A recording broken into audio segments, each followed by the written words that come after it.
Guys, this is just going to be a short video on tips and tricks I've learned with restoring ideal slider soda machines. In this case, an ideal 55 that I'm restoring for our client.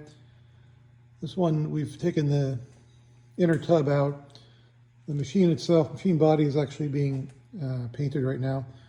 So we're reattaching these breaker strips, or attaching new breaker strips to the top of this inner tub. Just a couple things to point out.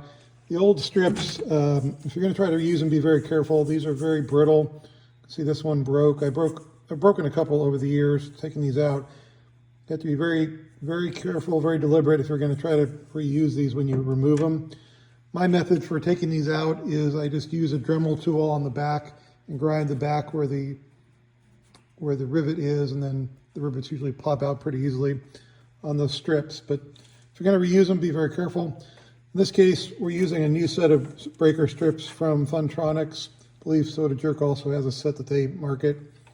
It's good quality. All the holes are lined up. In this case, the rivets I've used in previous restorations on this one for this application are a 4.8 millimeter, or for us in America, 3/16 by 3/8 rivet.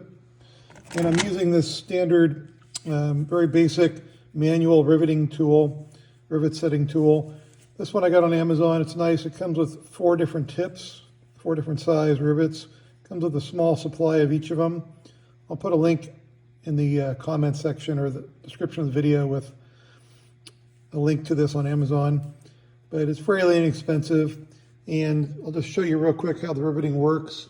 I've already put one rivet in on this new strip, but the rivet basically loads in here to the gun itself. So this metal pin goes in there, and then you're just using pressure to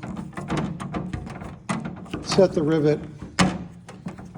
And it's hard to do with holding the camera and this, but you're squeezing the rivet on the back side by applying that pressure. And then you'll know you're done because it'll break off like that. So you've got a set rivet on the back. It's expanded to hold it in place. And then just that end comes out that gets thrown away.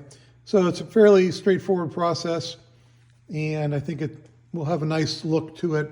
If you're putting a new strip or putting an old strip, it'll set those rivets nicely. So hopefully the video is helpful, and drop any comments or questions you have for me. Thanks.